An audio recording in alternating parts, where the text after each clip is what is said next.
Aloha, soy Adrián Bernabeu y estás en Bitcoinismo. En esta ocasión tengo la oportunidad de hablar con Enrique o Abelito, también se le conoce como Abelito, y Enrique ha tenido, pues, aparte de ser como súper London Business School, MBA, graduado en la Universidad de Tennessee, cum laude, bueno, de todo, o sea, un eh, mega estudioso de la economía, de las finanzas, de la inversión. Él también ha gestionado pues, varios fondos de inversión súper importantes, ha estado muy metido también en política. Él vive en Panamá, aunque tiene pues procedencia, ya lo conoceréis, de diferentes, es multicultural y ha sido un auténtico placer pues poder tener a alguien con esos conocimientos que no siempre conoció Bitcoin desde el principio. Esto viene muy bien para aquellos que son escépticos a Bitcoin una vez empiezan a escuchar sobre esto o alguien les nombra o ya tienen unos conocimientos muy avanzados sobre el mundo de la economía, porque al final Bitcoin no solo toca economía, inversión y todo eso, o finanzas, o eso que es lo primero que se piensa, ¿no? O también hay como esa vertiente tecnológica, pero al final son un conglomerado de conocimientos muy amplio.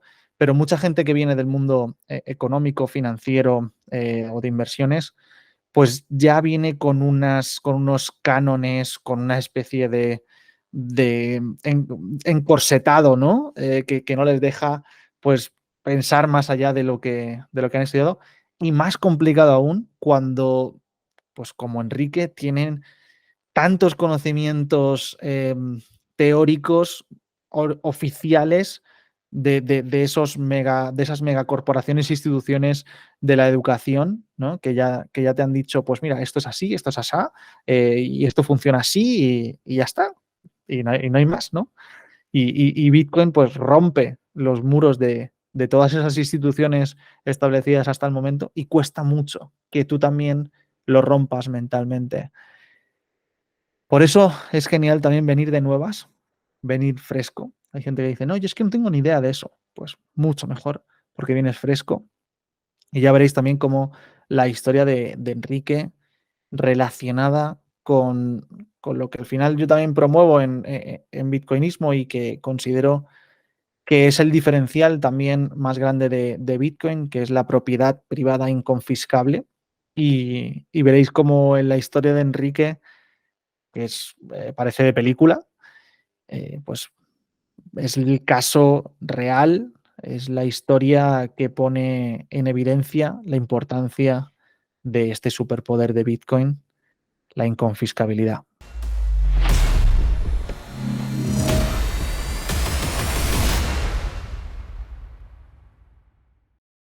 ¿Qué tal, Enrique? ¿Cómo estás? ¿Cómo prefieres que te llame? ¿Abelito o Enrique?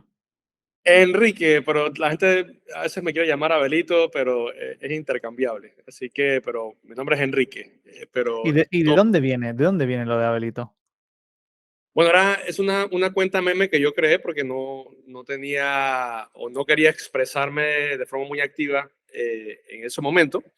Y, y lo creé nada más para empezar a intercambiar opiniones en el acontecer nacional de Panamá y después lo usé para el tema de Bitcoin y ahí fue donde el nombre de Abelito bueno, agarró cierta relevancia dentro de la comunidad, ¿no? Tampoco es que es tanto porque no tiene tantos seguidores, tiene que creo que, que 7.000 seguidores creo que es, pero sí hay cuentas Bueno, bastante famosas en el mundo cuando de se Bitcoin. dicen cosas interesantes, pues al final se hace ruido, ¿no?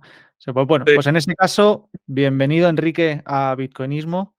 Es un placer tenerte por aquí. Y yo tengo algunas cosas preparadas, pero vamos a ir fluyendo. Lo quiero hacer siempre muy ameno, distendido, informal, que sea como una conversación en la que pues, los oyentes pueden participar como si estuviéramos de forma muy natural. Lo así primero de todo, es. para quien no te conozca, Enrique, ¿quién es Enrique O. Fernández? O no sé si se dice Jo. Así como me molestaban en primaria, como Santa Claus. Muy original, cuanto menos, ¿no? O sea, no lo había escuchado nunca, no lo había visto nunca. Es un apellido curioso, ¿no? Sí, bueno, es que yo soy mitad chino, mi papá es chino, Mm, y de la familia de mi mamá de Colombia, pero toda la familia viene de España, de Galicia. Entonces tengo una mezcla de español, colombiano, chino. No wow. tengo realmente sangre panameña, pero nací acá, me crié acá en Panamá, y ahí es donde viene el nombre, ¿no? Y para hacer un poquito de historia, bueno, yo tengo una maestría en administración de empresas de London Business School. Bueno, Ahí fui, he visto ahí que tienes de todo, o sea, MBA, de University Cum Laude, Thomas Smith, de todo, de Tennessee, de todo, o sea, vamos, súper, sí, llevarías aquí todas las titulaciones así, ¿no? Como, como los militares que nunca han ido a una guerra, que están todos llenos de medallas, ¿no? sí, Entonces, no, yo siempre he sido como que un medio come libro, no sé cómo lo dicen en España, ¿eh? pero medio, y siempre me ha gustado estar leyendo. Siempre he tenido un tema preferencial por la academia, y también, bueno, fui banquero por muchos años, tengo que 20, 25 años de experiencia en la banca. Y lo de las becas, bueno, era porque yo no quise que mi viejo me pagara o no corriera con todos los gastos de mi colegiatura. Entonces pago parte de la licenciatura, pero yo también agarré becas en Estados Unidos cuando estudié allá en Estados Unidos mi licenciatura, y después el gobierno británico me dio una beca para estudiar en Inglaterra. Así que entre ahorros, becas, deuda, porque también había que endeudarse duro para poder pagar la maestría, ahí me fui yendo, ¿no? Así que sí, esa es mi educación, y estuve en banca, como te dije, como 20 o 25 años. Estuve en banca comercial, banca de inversión, y estuve en un fondo de private equity, que son fondos de inversión privada en mercados emergentes, que específicamente África, Asia, América Latina, y nosotros invertíamos en empresas, las apoyábamos, las hacíamos crecer y después las vendíamos, ¿no? Que es lo que se hace en Wow. estos fondos de inversión. Yo después, por circunstancias que todavía estoy debatiendo cómo fue que terminé ahí, también me metí en política en Panamá. Estuve en el gobierno en el 2009, y ahí estuve Bueno, haciendo... esto es muy interesante porque el tema principal era tu historia. O sea, quiero que vayamos desde el principio Ah, ya, porque, ok. y la relación que esto tiene con Bitcoin, porque una de las cuestiones que para mí son más interesantes y son uno de los focos que le pongo en el libro a Bitcoinismo es el tema de la propiedad privada inconfiscable. O sea, y tu caso es como un ejemplo real, ¿no? De la importancia de ese superpoder de Bitcoin, de la inconfiscabilidad. Así que si podemos ir, ya estaban metiéndote, yo sé que ya estabas ahí introduciendo tu historia del principio, si puede ser, pues, cómo fue esas fases, cómo se introdujo Bitcoin en tu vida y qué es lo que te ayudó o cómo fue esa ayuda que te brindó Bitcoin. Ah, ok, perfecto. Nada más para terminar, porque con la breve introducción, que estuve en política, trabajé en el gobierno, estuve ahí del 2009 al 2014, y después viene toda la historia que es la que atañe a Bitcoin. Y bueno, he seguido con mis inversiones privadas, etcétera. He invertido en empresas en el área de Bitcoin, que es lo que estoy haciendo ahora. Estoy haciendo minería de Bitcoin. Y, y bueno, pero eso es nada más algo muy breve. Pero la historia mía de Bitcoin es me da un poquito de pena a veces decirla, porque al contrario, por ejemplo, tuyo o otras personas que he conocido han llegado a Bitcoin de manera intelectual. Ujú. Han visto el problema teórico, lo están viendo desarrollarse en tiempo real, pero no es que han sufrido en carne propia, como que para tomar una decisión de si meterse o no a Bitcoin, que fue mi caso. Yo era un escéptico 100% de Bitcoin. Mi esposa, en esa época mi novia, ella fue como el 2011, ella en una clase de crímenes cibernéticos, porque ella es abogada, le Oh, hablaron de Bitcoin, y el profesor le dijo que ese era como que el futuro, era el futuro era un token mágico de dinero en internet. Y ella me dijo, oye, deberíamos comprar esto que dice que es el futuro. Y yo, como muy bien lo has dicho tú, tenía todas mis medallas de academia, aquí de saberlo todo, de que yo sabía más que todo el mundo porque era economista, financista, y yo decía, no, yo lo vi y lo primero que hace una persona en finanzas, economía, es de inmediato descartarlo como una estafa. Y eso fue lo que yo hice. Y lo digo con un poquito de vergüenza, porque no, ni siquiera me tomé el tiempo de profundizar, que es lo que yo siempre hago. Yo trato de profundizar siempre en algo, pero lo vi algo como que tan, como un extraterrestre, como que si alguien me dice, mira, asómate que hay un extraterrestre, que eso ni siquiera me va a asomar. Es que, Enrique, es prácticamente imposible descartarlo profundizando. O sea, toda la gente que lo descarta es porque no ha profundizado en ello. O sea, es casi imposible meterte y decir, no, esto es una mierda. No cabe esa posibilidad. O sea, no conozco a nadie que realmente haya dedicado el tiempo suficiente, las horas suficientes en investigar y que lo descarte. O sea, que normal.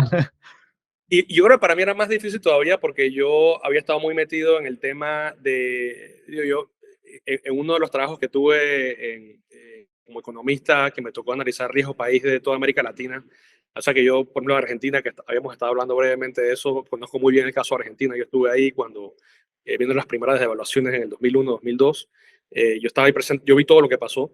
Y Cuando aún estaba la paridad o de yo 1 peso dólar. Sí, Wow. yo estaba en la época de la Rúa y con que era el presidente en esa época, yo vi todo, era mi responsabilidad en Argentina. Entonces yo estaba, yo me reunía con el Banco Central, con el Ministerio de Economía y Finanzas, los banqueros, políticos de esa época. O sea que yo sí estoy bien familiar. Por eso es que estoy siguiendo muy de cerca el caso de Milei, porque sí conozco, aunque antes de Milei ya le había perdido el rastro, porque decía Argentina es un caso perdido y ahora como que se le ha devuelto la esperanza a ver si se pueden enrumbar a como era antes, pero sí, yo estoy muy clarito de todo, de cómo fue que ocurrió el colapso a principios del año 2000. Y todo eso ya yo veía estoy muy familiarizado con el mundo de las finanzas, o sea, y siempre mi interés había sido cómo los países, por qué algunos países son ricos y por qué otros países son pobres, por qué, por ejemplo, el norte de América, que es Canadá, Estados Unidos, fueron descubiertos prácticamente al mismo tiempo y por qué unos son prósperos y al sur de Estados Unidos hay toda una serie de problemas. Entonces, siempre me he metido mucho en la parte esta de si es un tema de protestantismo versus catolicismo, si fueron por nuestros amigos españoles que nos inculcaron otra cosa distinta que los ingleses, o sea, los sistemas económicos, siempre he estado tratando de ver eso y me he metido mucho en todo lo que tiene que ver con finanzas, economía. Y entonces una vez tú le dedicas tanto tiempo, ahora regresando al tema de Bitcoin, de cómo funciona el Banco Central, la banca, etcétera, y cómo se crea prosperidad y riqueza, yo decía, esta cosa, ¿quién se le ocurre una tontería como esta? O sea, lo descarté completamente porque tenía un modelo mental bien Ujú. cuadrado fuera de la realidad. Y bueno, Sí, de ese hecho, fue mi... dicen que la mejor forma para no entender Bitcoin es ser economista, ¿no? Eso dicen, no Sí, sé, yo lo he escuchado muchas veces ya. La mejor forma de no entender Bitcoin es ser economista. Porque claro, ya es como tú dices, viene con un marco ya tan definido que es complicado, ¿no? Romper esas creencias. Ujú. y hay un meme bien divertido en Twitter que es una curva de estadística que los que lo agarran, Bitcoin es el futuro, son gente que tiene un bajo IQ. Entonces está la gente que tiene un IQ normal, que son los que están llorando, no, que eso es una estafa y lo demás, y que no sirve para nada. Y ya están los muy, muy inteligentes que dicen Bitcoin es el futuro. Entonces, yo creo que es un tema, a mí me costó mucho y regresando a mi historia, 2011 lo vi, lo descarté completamente, pero me quedo ahí, le di seguimiento, pero sin profundizar Y en mucho. 2011, cuando te lo comentó tu mujer, ¿ella ya había tenido casos de ciberseguridad o de cibercrimen, como me comentabas, relacionados con Bitcoin? No, no, no, eso fue una clase que le dieron a ella y ella se lo mencionaron y me lo dijo a mí. Y entonces, yo lo vi, hice mi investigación rápida de 5 minutos como hacen todo el mundo. Esa es la época anterior a TikTok, pero yo hice exactamente lo que hacen ahora. Lo vi 30 segundos y lo descarté por completo. Entonces, Bueno, y en esa época además era complicado encontrar información. sí. Y entonces lo descarté, me acuerdo, pero siempre veía una que otra noticia al pasar de los meses, de los años, y recuerdo después de eso la guerra de los bloques, eso sí me acuerdo bien, Ujú. en el 17, creo que fue en 2017, Sí, y eso yo también la viví, sí. Ujú. y yo era uno de los que le daba la razón a los que querían aumentar el tamaño de los bloques. O sea, yo decía, claro, obviamente, o sea, si esto es un bloque pequeño, o sea, yo estoy tratando, para mí dinero es velocidad de transacción, ¿verdad? Entonces, ¿cómo esto va a ser una moneda para toda la humanidad si tienes un bloque pequeñito y no cabe y el número de transacciones es limitado? Obviamente que la solución tiene que ser bloques más grandes para tener un throughput, que es aumentar la velocidad de las transacciones y se pueden meter más transacciones. Y entonces yo decía, y esta gente son unos fundamentalistas, ¿cómo sí que bloques? Yo no entendía y le di la razón a los bloques grandes, me acuerdo. Error número 2. Y entonces vi que después vino la bifurcación y dije, bueno, aquí ya si entre ellos no se ponen de acuerdo y son así de pequeñitos, esto, o sea, con más razón, estaba más convencido que nunca que lo que le dije a mi mujer en el 2011, o sea, aquí yo soy un genio. Yo soy un genio porque yo sé que esto ahora sí se va a hacer como Peter Schiff decía. Entonces, ya para esa época, 2017, yo había salido del gobierno. Yo estuve en el gobierno del 2009 al 2014. Ese periodo yo no ni le presté atención a Bitcoin porque estaba demasiado ocupado trabajando, apagando fuego por todos lados. Y cuando yo salgo del gobierno, voy a hacer un pequeño recuento. El que era el presidente en esa época tenía su vicepresidente, se llamaba Varela, son apellidos italianos. Uno es Martinelli y el otro Varela. Entonces se pelean estando en el gobierno, ¿verdad? Entonces, Martinelli vota a Varela prácticamente como un perro, o sea, lo humilló, básicamente. Y yo creo que esa humillación vino a morderlo después, porque ese que humilló, después se tiró para presidente y ganó la presidencia.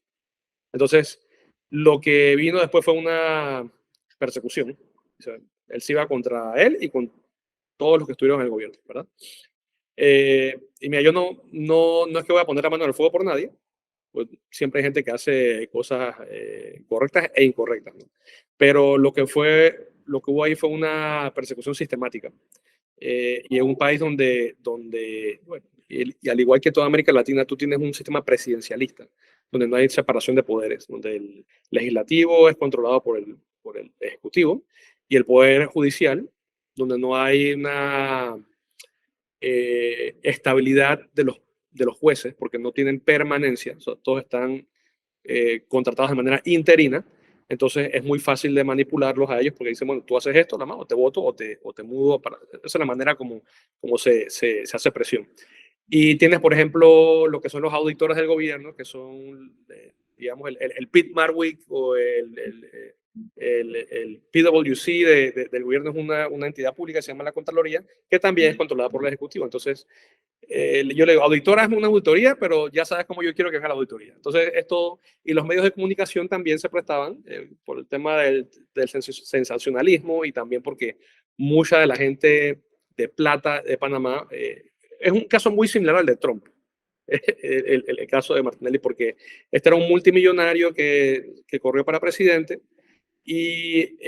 pero con una plataforma medio populista. Entonces la gente de abajo, la gente de clase baja y clase media, lo amaban, y las clases de plata, de donde él pertenecía, lo odiaban.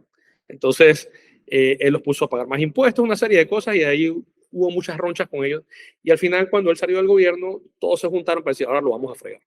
Lo vamos a fregar, y no solamente a él, sino todo lo que él representa, para como eliminarlo de la faz de la tierra por los siglos de los siglos. Amén. Y eso fue lo que pasó. Entonces hubo una persecución, y a mí, yo siempre trabajé fuera de Panamá. Yo trabajaba en un fondo de private equity, trabajé en América Latina, estuve en Argentina, todo eso es lo que te conté. Y yo me quise, terminé el gobierno y me fui a Panamá como al año. Y entonces estaba en diferentes partes de América Latina, y 2017, un poquito, 2018, como ya después de la guerra de los bloques, que no le presté mucha atención, me llaman y me dicen, oye, ¿tú dónde estás? Yo, no, Pero estoy ¿cuántos acá. años después, perdón? ¿Cuántos años pasó desde que te fuiste? De que salía el gobierno, como 2 años y medio. Ujú. Mientras, ¿sabes? Mientras te amenazan, porque me amenazan de que te vamos a abrir casos, si no pagas tanta plata, te vamos a abrir. O sea, eso no O me. sea, que en cierto modo también te fuiste por este tipo de amenazas y demás, o no fue solo por voluntad No, propia. no fue tanto. Yo estaba regresando también a Panamá, yéndome, no era que yo sentía en ese Mm. momento de que iba a pasar algo malo. Y además, uno no se lo cree, no hasta que te pasa. Y yo estaba en unas vacaciones en Estados Unidos y me dicen, ¿dónde estás? Yo que no, estoy acá en Estados Unidos. Bueno, no te muevas porque tienes una orden de detención. Y yo decía, ¿cómo así que orden de detención? Tengo una orden de detención. Y yo, ¿pero por qué tengo una orden de detención? No es que te llamaron para compadecer y no te encontraron, no te notificaron y bueno, te mandaron a atender. Y yo dije, ¿pero esto cómo es? Ah, no, y también tienes una orden de Interpol, de alerta roja, o sea, para tu captura internacional. Y entonces ahí es como que todo tu mundo, todo lo que Wow. ha sido en minuto y medio se te desbarata, no sabes qué hacer, no sabes. Y no solamente fueron un caso, fueron como 9. Son 9 casos, pero uno de ellos era el que estaba, que lo habían tomado en serio para ver cómo fregar. Entonces yo obviamente tuve que pedir asilo político en Estados Unidos. Y es un proceso larguísimo por múltiples razones. Hay miles de personas que están pidiendo asilo de manera válida e inválida, porque mucha gente, como saben que se demora mucho, es como que tratan de entrar y después buscan legalizar su estatus de otra manera, pero el backlog, que es la cantidad de casos, demora muchos años.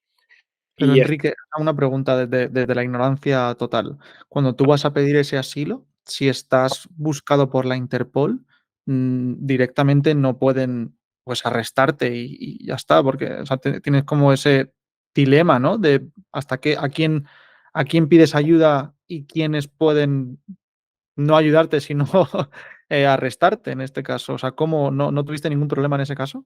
no, pero yo tampoco, en ese momento era la pregunta que yo me hacía. Yo no tenía la menor idea. Yo decía, ahora van a llegar a mi puerta, me van a llevar, no tenía la menor idea. Y digo, contraté a un abogado en Estados Unidos para que me ayudara con el tema de asilo, pero ellos no son expertos en estos temas tampoco. Y bueno, yo decía, bueno, ¿qué hago? ¿Me voy? ¿Me quedo? No sé, no tengo la menor idea. Al final decidí pedir una solicitud de asilo y también contraté a otro abogado para que mandarle información. Yo quería mandarle a Interpol. O sea, ¿cómo hago? O sea, no, yo quería decir, mira, lo que me están haciendo es un caso fabricado. Entonces, él me dijo, dame toda la información y él me preparó un escrito, lo mandó a la sede de Interpol en Lyon, creo que es allá en Francia, y por una razón que todavía no entiendo, porque yo sé que, por ejemplo, la gente que llega a estar en una lista de Interpol quedan ahí años, años y a veces ni te sacan de ahí hasta que te agarran. A mí me sacaron en menos de mes y medio. O sea, yo mandé la información y después ellos me mandaron una carta, ahí si quieres te la mando después ahí para que la pongas Sería genial. donde dice que Panamá violó todas las leyes, porque ellos tienen una constitución de cómo se hacen estas cosas, violó todas las reglas y todas las leyes de Interpol para poner una alerta roja, y ellos mandaban un comunicado por internet a todas las agencias, porque básicamente lo que es Interpol es como que es, una, es un conglomerado de agencias policiales de todo el mundo, o sea, la Ujú. policía de España, la policía de Panamá, todos forman una red que están centralizadas, o sea, es descentralizada, pero centralizada en Interpol en Francia, y ellos cada vez que tienen un caso que lo manda un país, ellos mandan un email para que todos los cuerpos de policía de todo el mundo estén alertas ante esto y si la persona aparece por ahí, lo agarran. ¿Okay? Entonces, a mí me quitaron en menos de mes y medio y mandaron esa notificación que cualquier país que, que fuera en contra de ese comunicado estaría en violación de los estatutos de Interpol. Entonces, wow, eso fue para mí una, Quitarte un peso de encima de repente, ¿no? Pero un mes y pico complicado mentalmente, ¿no? Y psicológicamente, emocionalmente. horrible. Entonces, pero ya yo había pedido asilo, pero todavía mi caso en Panamá estaba abierto. Entonces, ya por lo menos yo, en principio, ya podía irme para donde yo quisiera, pero ya yo había pedido asilo, o sea, la solicitud de asilo en Estados Unidos y ya tenía que ver cómo completaba eso. Entonces, lo que decidí fue quedarme en Estados Unidos para pelear todos mis casos. Mientras también, o sea, yo estaba tratando de ver cómo arreglaba el tema de, bueno, lo Interpol ya lo había arreglado y nada más quería ver el tema de mis casos y cómo poder regresar a Panamá y seguir el tema en Estados Unidos.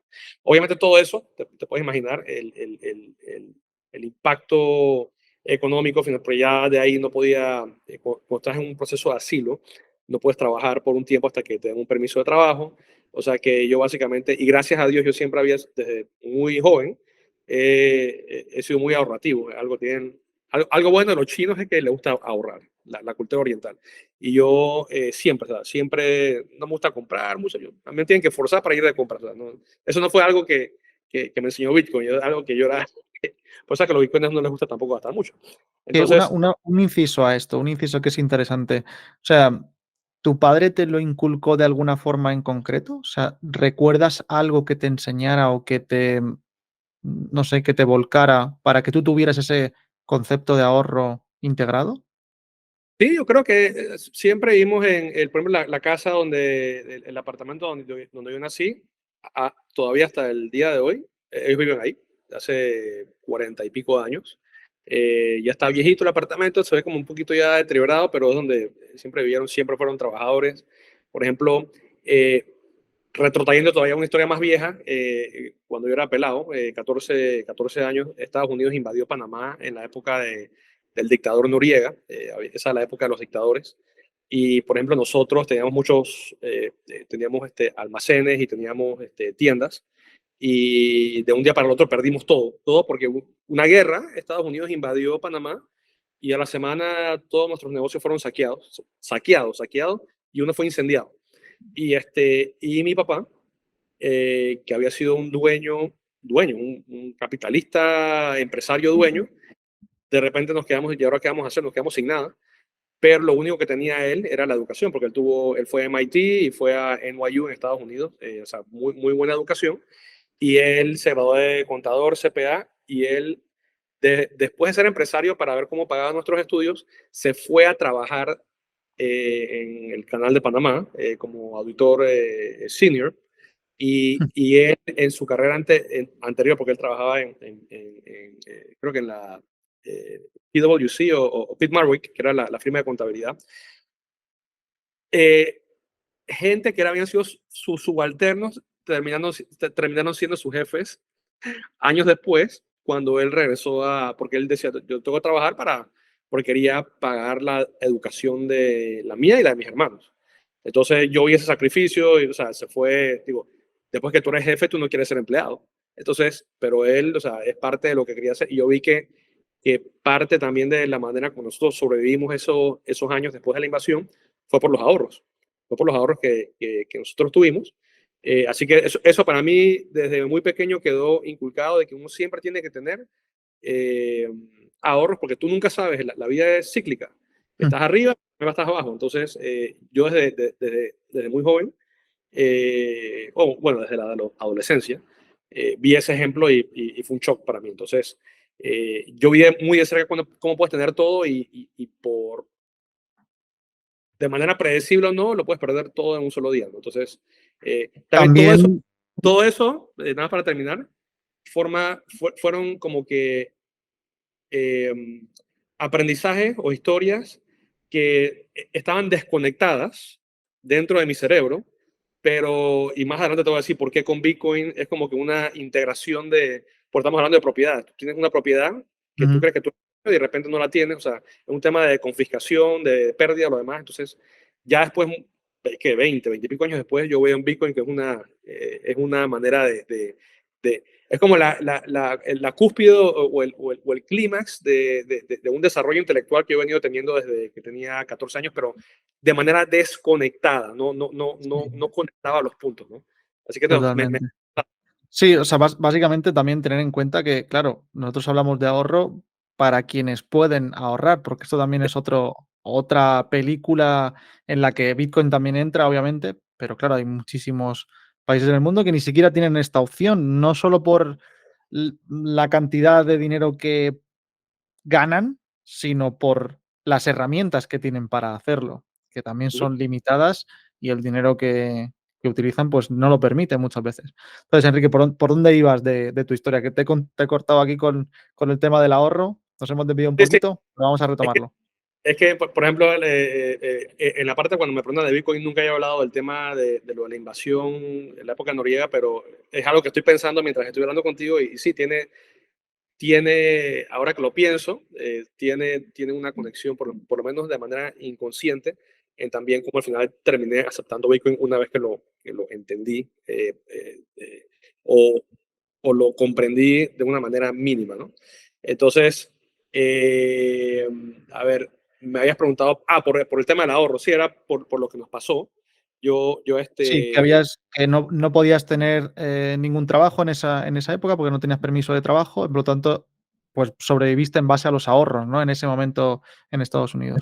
Exacto, entonces hice eso, después ya como que al año y pico me dieron un permiso de trabajo y yo básicamente, bueno, en esa época eh, en esa época era mi novia, pero también yo tenía la familia acá y vino los casos estos y yo dije, bueno, ¿qué voy a hacer? Me acordé de repente mientras peleaba los casos, y me dijeron, bueno, ¿y qué vas a hacer si te congelan tus cuentas bancarias? Porque era una posibilidad bien real.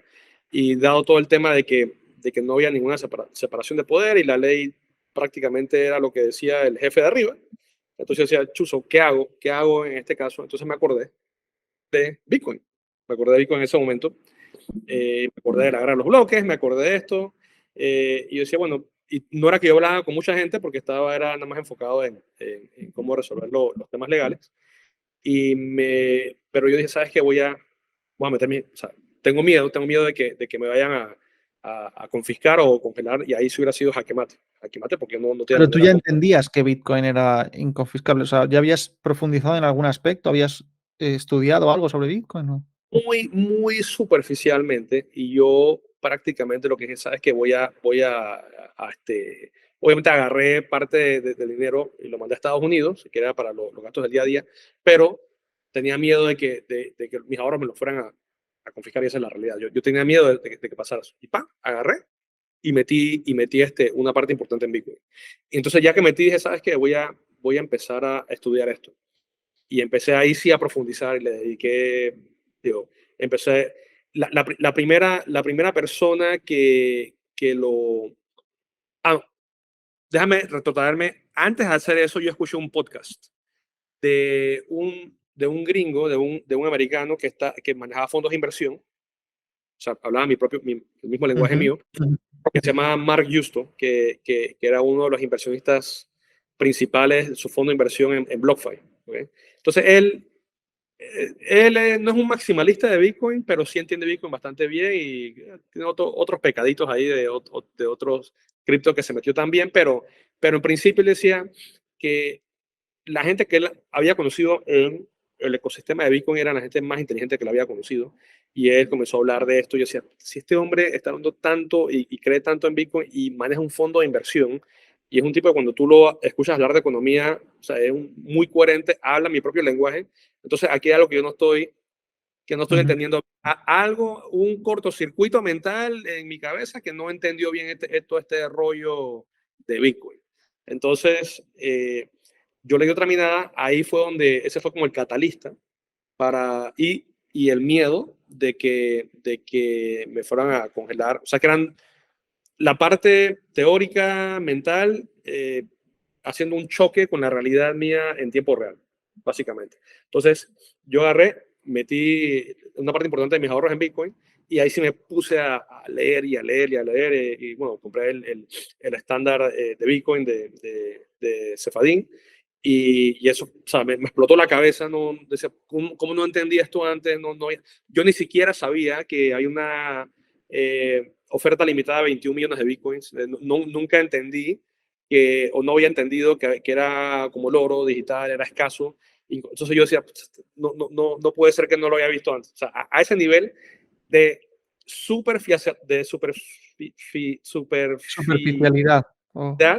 era mi conocimiento de Bitcoin y me dio hasta pena haber descartado algo cuando vi que era, por ejemplo, yo ahora creo que es uno de los inventos más más importantes y más ingeniosos de los últimos 5.000 años en finanzas y cuidado que desde un punto de vista Efectivamente, tecnológico igualmente. Entonces, dices, ¿cómo, o sea, efectivamente. Por cómo por eso crea una corriente histórica y ahí estamos ahora mismo en la era del bitcoinismo, claro que sí, porque es que y una invención como esta es, o incluso hay gente que no le llama invención, que le llama descubrimiento. un El bit- descubrimiento? Es que descubrimiento, como las matemáticas, es un invento, Ujú. es un descubrimiento. Entonces, así fue como yo me metí en Bitcoin. Yo le digo a la gente que yo no fue que yo encontré a Bitcoin, sino que Bitcoin me encontró a mí.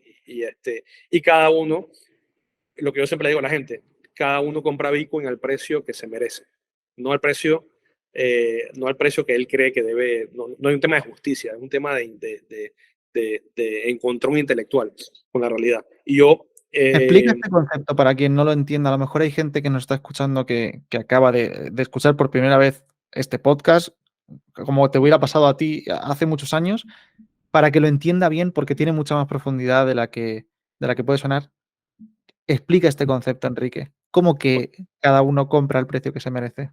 por ejemplo, si yo fuera un progresista de estos millennials, mi derecho era comprar Bitcoin a $150. Y una lagrimita también con la musiquita en TikTok.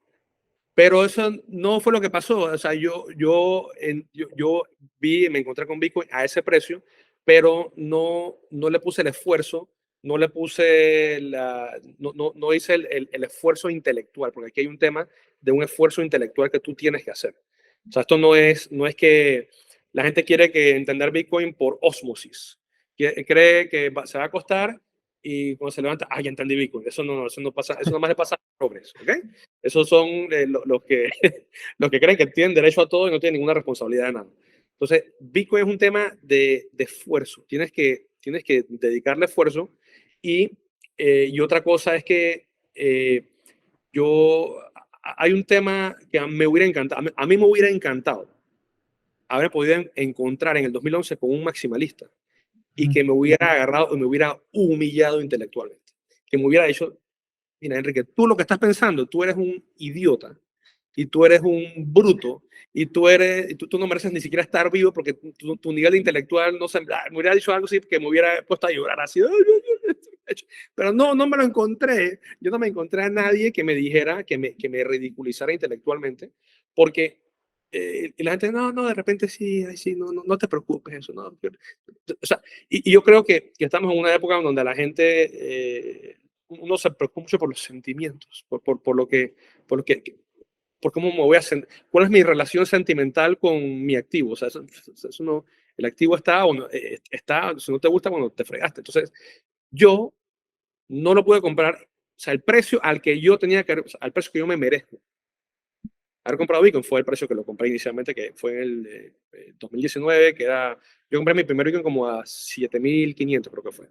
Este, hoy día me hubieran dicho, oye, pero eso es tremendo precio. Sí, pero yo lo vi en el 150, ¿verdad? Entonces, pero no lo entendí, entonces yo compré Bitcoin al precio que me merezco. Así como hay gente que no lo entiende o no le da la gana de entenderlo o simplemente no le ha puesto el trabajo y lo va a comprar a 100.000 o lo va a comprar a 250.000 o a 500.000 o al precio que sea, porque yo creo que Bitcoin es un activo que en largo plazo va a estar muy por encima del $1.000.000 o 1.500.000. Hay gente que dice que 5 millones, pero ni siquiera es un tema de cuál es el precio absoluto de Bitcoin, sino que cuando ya ser una unidad de cuenta, una reserva de valor, cuando ya sea ampliamente usado, distribuido por todas las razones que podemos discutir, la gente va a tener que estar forzada a usarlo, Ujú. porque estamos en las últimas partes de la segunda serie de la segunda serie del Imperio Romano y la decadencia del Imperio Romano, que es lo que yo estoy viendo que está pasando con el sistema Fiat actual. Entonces, simplemente no vas a tener que huir hacia Bitcoin y no abrazarlo intelectualmente, como fue el caso de mucha gente más inteligente que yo. En mi caso, fue por circunstancias muy personales que me tocó agarrarlo a la fuerza. Y después que lo agarré a la fuerza, lo entendí. Entonces ya, digo, una vez, para terminar muy brevemente, porque tampoco me quiero meter en los pormenores de los casos, porque eso Pero al final yo todos los casos los gané, todos. Todos los gané. Uno fue a juicio, fui a juicio, gané en juicio, apelaron, gané unánimemente en juicio y regresé a Panamá hace un año. Por ejemplo, cuando yo estuve en el exilio, mi hijo no lo conocí hasta cuando cumplió, hasta una semana antes de los 3 años. Él, Wow. sí, entonces no conocí a mi hijo hasta que iba a cumplir los 3 años. A mi esposa no la vi por 4 años. Y así fue, o sea, fue bien, bien difícil, o sea, y entonces uno empieza a tener, aparte de Bitcoin, uno empieza también la filosofía de vida, uno cambia ya, la manera como tú ves el mundo ya es distinta. Me volví como más estoico en la filosofía del estoicismo, que yo me adentré mucho a eso, de cómo uno poder, eh, cómo uno abrazar los obstáculos y darle significado a los obstáculos para poder ser una persona más fuerte, más productiva y un bien para la sociedad. O sea, son muchas cosas que yo fui desarrollando y fui creciendo intelectualmente, y creo que Bitcoin fue una parte importante porque yo no lo veo solamente como un protocolo tecnológico o como dinero, sino que también todo lo que representa y todas las cosas alrededor. Hay como una filosofía, como dice Álvaro de María, hay una filosofía que envuelve Bitcoin y si tú te pones a ver cuáles son las características de las personas que entienden Bitcoin bastante bien, casi todos tienen como que una manera más o menos similar de ver la existencia, la vida, cómo ve el ciclo económico, cómo ve la parte política, hasta intercambian recetas de alimentación, pero bueno, eso ya es un poquito ya demasiado extremo. Pero yo fui desarrollando todo eso y parte importante fue mi experiencia como persona desde la invasión, que perdimos todo. Después yo ver cómo, porque vi que la educación era importantísimo, o sea, busqué becas, busqué préstamos, lo demás. Y después tuve una segunda recaída que fue este tema de la persecución política, que gracias a Dios, después de 8 años, pero eso fue lo que duró 8 años, pude vencer al leviatán del Estado. Y lo que me da curiosidad es que me acuerdo que eso fue muy público, hubo, los periódicos, lo demás, pero cuando yo gané, nadie lo publicó, nadie dijo nada, nadie rectificó, nadie me dijo disculpas, nada, o sea, como si era una manera, es como una manera de asesinato de tu carácter como persona, Claro, ocho porque años. todo eso se queda ahí para la posteridad, la gente se queda con esa imagen. Y entiendo que también que, bueno, no has dado muchos detalles sobre esto, pero te congelaron absolutamente todos los fondos que tenías, No, no, no, allí. eso no sucedió, pero Ah, a ver, ¿cómo te puedo explicar? Cuando tú estás en una situación, y eso le puede pasar a cualquier persona, estás en una situación de peligro, que hay un peligro, una amenaza inminente, tu cabeza, mentalmente, me imagino que es un tema de evolución, eh, tú ves todos los posibles malos escenarios que pueden ocurrir, ¿verdad? Eh, Después, o generalmente, no ocurre el 100% de los escenarios que tú en tu cabeza pensaste que iban a ocurrir. O sea, por eso que la gente dice, al final, uno sufre más en su cabeza que lo que sufre en la realidad. Que, digo, uno sufre mucho en la realidad, pero no es te puedes imaginar lo que pasaba por mi cabeza. Yo pasaba de todo por mi cabeza, de todo por mi cabeza. Yo decía, esto va a ser, o sea, el peor escenario es el que va a pasar. Y entonces, pero parte de lo que es del entrenamiento del estoicismo, que te dicen, tú imagínate qué es lo peor que te puede pasar. Y después, prepárate para eso y mentalmente acéptalo si es tu destino final. Entonces tú como que, si eso es lo que va a pasar, bueno, agarras una tranquilidad y empiezas a prepararte porque no hay nada peor que enfrentar un obstáculo en pánico. Eso es la manera más fácil de morir, ¿no? Entonces, al final no pasó eso, no me congelaron nada. Yo no tengo ningún problema con ningún banco, yo puedo abrir perfectamente cuentas y gané todos. Entonces, pero sí era en ese momento una amenaza real en mi cabeza de ujú. que podía haber una confiscación. Y entonces uno se pone a ver, bueno, mi historial de repente de manera inconsciente. Oye, en la invasión nos pasó algo, perdimos todo, o sea, si hubiéramos estado más preparados y todo lo demás, entonces uno dice, chuzo, ¿cómo te proteges? ¿Cómo te proteges ante la adversidad? ¿Cómo te proteges ante las cosas que no sabes que pueden pasar? Porque hay cosas que tú eres ignorante y tienes algo que te puede pasar, pero ni siquiera tienes el conocimiento de que viene el iceberg y tú estás en el Titanic, estás en el baile adentro del barco y estás a punto de estrellarte con un iceberg, ¿no? Y estás como si nada, porque no sabes lo que no sabes. Entonces, uno tiene que ser un poquito paranoico en esta vida, especialmente en los tiempos que estamos viviendo.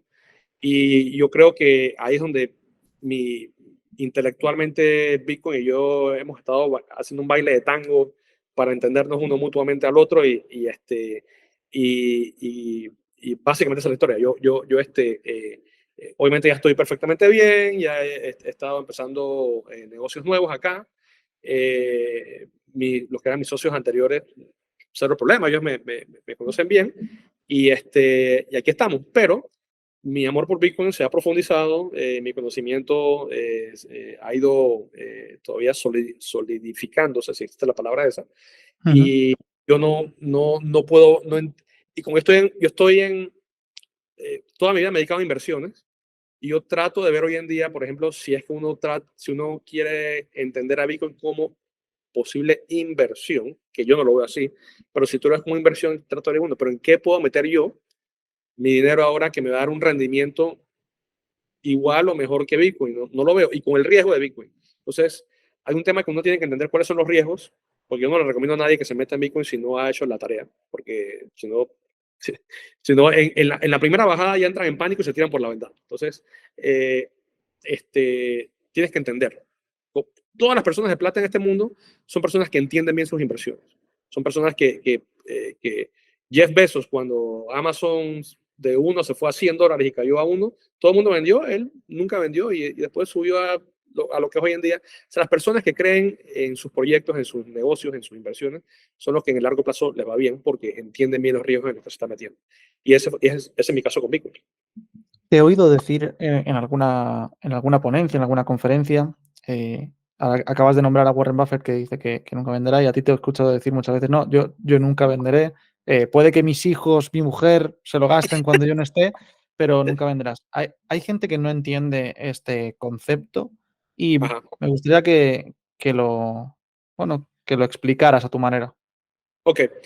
Eh, primero uno tiene que entender primero qué es Bitcoin, ¿verdad? Y por qué no lo voy a vender nunca. Entonces, como te dije en un momento, el Bitcoin puede ser una inversión, ¿verdad? Hay gente que lo quiere especular y bueno, que ahora viene el bull market, ahora dentro de poquito, lo compré en 15,000, lo voy a vender en 100 y después agarro eso y compro, no sé, lo que sea. Especulación, propiedad.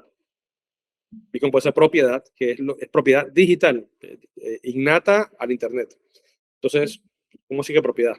Pero bueno, vamos a dar eso por un momento, que es a donde voy ahorita. Luego entramos, sí. Es oro. Oro. Si el oro yo lo siento, yo lo toco, oro digital, pero ¿por qué? ¿Verdad? Un seguro. Ese es mi caso. Bitcoin para mí es un seguro contra la adversidad, un seguro contra la incertidumbre, contra la expropiación, la confiscación, eh, la inflación, ¿verdad? Entonces, para otro puede ser un medio de pago, una moneda, una manera de transmitir valor de una persona a otro a la velocidad de la luz por Internet sin fricciones. Entonces, eh, para otros, digo, es algo programable, pueden encima de Bitcoin hacer un contrato, pueden herencias. Entonces, por eso es que es importante entender el protocolo para ver en qué parte de Bitcoin es como un elefante, ¿no? Tú le tocas la nalga, le tocas la trompa, le toca. Entonces, cada persona, uno tiene que retrotraerse y ver el activo en 3D y ver, sí, está todo eso, pero al final hay algo que lo encubre todo, ¿no? Entonces, aparte de para mí ser un seguro, es una propiedad, ¿verdad? Y en vez de ser una inversión, para mí es un ahorro. Entonces, ¿cómo es que, por ejemplo, una parte importante de los multimillonarios en Estados Unidos han hecho su dinero? Y lo han hecho en bienes raíces. ¿Y cómo lo han hecho en bienes raíces? Ellos agarran y tienen obviamente acceso a créditos bancarios porque son parte privilegiada. La mejor manera de hacer plata es tener plata. Si tienes plata es más fácil hacer plata. Si no tienes es un huevo, muy difícil hacer plata, porque o sea, hay muchos obstáculos.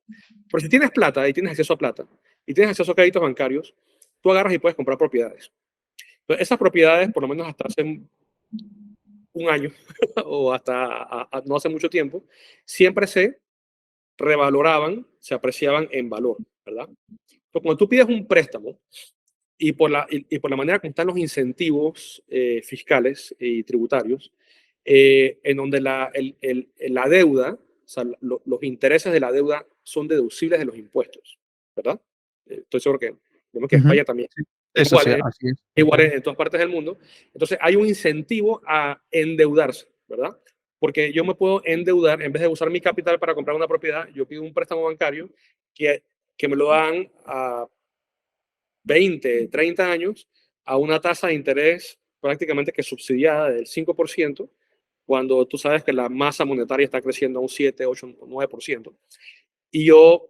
Aunque digan oficialmente otra cosa, también. Exacto, exacto. Entonces, estoy comprando un activo finito, único, puede ser si lo compras en un buen lugar, y para colmo, o para beneficio mío, lo deduzco los intereses de mis ingresos. O sea, que tengo lo que le dicen en inglés un tax shield o un recubrimiento fiscal, porque el gobierno me subsidia parte de la deuda, básicamente pagando menos impuestos. Entonces, Donald Trump, todo este poco de gente que han invertido en bienes raíces, agarran una propiedad, por decirte algo, 20 millones de dólares, piden un préstamo, 20 millones, lo pagas en 30 años, o tienes que refinanciarlo. Bueno, agarro eso, me dan plata que no es mía, me la da el banco, me compro la propiedad se va valorando al 5 o 6% por año. Cuando llega el momento de refinanciar, refinancio a un valor mayor de 40 millones, ya no 20, de 40, ¿verdad? Y todos los intereses y todo lo demás los refinancio, los meto en esa deuda nueva. No pago un centavo de impuesto, ¿verdad? Por eso. Y los intereses me los deduces también. Entonces, la manera de hacerse plata en bienes raíces en Estados Unidos y la gente era nunca vendiendo las propiedades. O sea, porque las propiedades se pagan por sí solas, se valoraban en el tiempo, te las financiaban otras personas y así es como hicieron dinero. Entonces, si uno ve Bitcoin como una propiedad digital o oro digital o algo que es... Uno tiene que ver como un Manhattan digital en el ciberespacio. Entonces, Bitcoin está ahí, es algo limitado. Hay solamente 21 millones de Bitcoins, ¿verdad? Entonces, nadie puede imprimir más. Entonces, tú tienes un pedazo de tierra, ese pedazo de tierra son 21 millones de Bitcoins, y tú quieres tu pedazo de playa dentro de ese espacio. Entonces, si es que llega, si la tesis es que esto va a llegar a ser aceptado y va a seguir aumentando su adopción a nivel mundial, ¿tú para qué quieres vender una propiedad premium digital si sabes que todo el mundo va a querer comprar esa propiedad en el futuro? Entonces tú sabes que eso va a subir de precio en el futuro. Entonces para mí tiene más sentido no vender nunca. Por eso ¿para qué yo quiero hacer lo que hizo Donald Trump? Yo quiero hacer lo que hizo todo ese poco de gente en Manhattan que compraron en el año 1920 y nunca vendieron, y todos estos bancos de Wall Street en Manhattan, JP Morgan, Morgan Stanley, todos estos, ellos no son los dueños, ellos alquilan las propiedades y gastan millones de dólares a los dueños de las propiedades, ¿verdad? Entonces, ¿yo para qué quiero hacer? Yo quiero tener un pedazo de tierra premium en el ciberespacio. Entonces, pero tú ¿qué te vas a morir con eso? No vas pero al final del día hay manera de monetizar Bitcoin. Entonces, por ejemplo, es algo que está muy incipiente ahora mismo, pero ya tú puedes hacerlo. Si yo necesito liquidez hoy en día, ¿verdad? Yo puedo pedir un préstamo poniendo a mi Bitcoin de garantía, así como Donald Trump agarra a sus hoteles y los pone de garantía para pedir préstamos, ¿verdad? Entonces, yo, por ejemplo, en el negocio de minería que hice a nivel personal, yo agarré parte de mi Bitcoin y dije, dame un préstamo, te dejo mi Bitcoin de garantía. Ah, perfecto, un contrato inteligente, aquí está tu Bitcoin, está aquí, yo te doy dólares a una tasa de ¿qué? 7, 8%. Y yo esa plata la agarré y hice una inversión, pero fueron máquinas para minar Bitcoin, pero puede haber sido lo que sea, puede haber sido un restaurante o lo que sea, un carro, lo que tú quieras. O sea, es una manera de monetizar o darle un valor monetario a tu activo fijo que no quieres vender y tú poder hacer otras cosas con tu vida. Entonces, no veo la razón para que la quieras vender. O sea, Bitcoin es un activo, nuevamente, si quieres verlo como un punto de vista de inversión o de ahorro, que en promedio se ha estado apreciando a 150% por año, incluyendo los años malos. Cuando tú agarras todos los, porque hay años que ha subido, no sé, 10.000%, pero hay otros años que ha caído 80, 90%. Pero en promedio ha subido 150 años en 14, 15 años. Este año ha subido, no sé, 130, 140%. Llevamos ya un poquito más, sí, desde el principio de año, sí. ¿Verdad? Entonces, este año ya subió lo que el promedio sube Bitcoin. Ujú. Creo que el otro año va a ser todavía mucho más. Sí.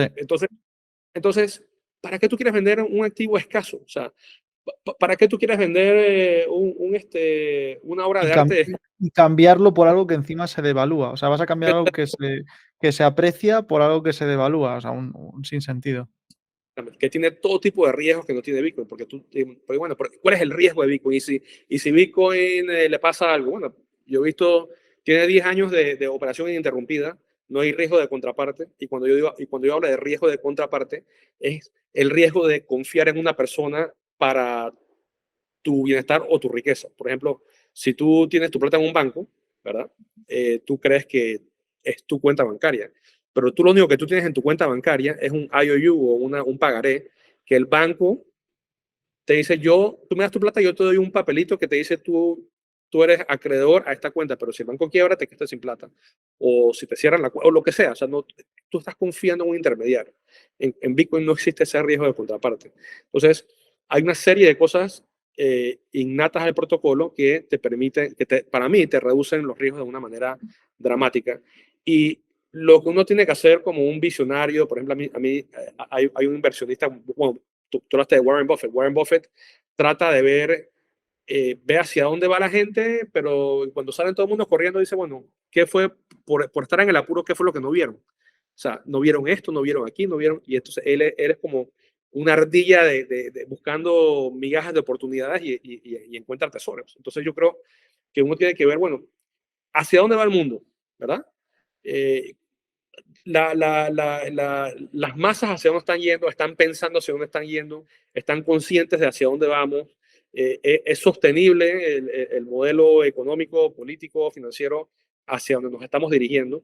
Y bueno, dependiendo de tu respuesta a esas preguntas, tú tienes que tomar tus decisiones.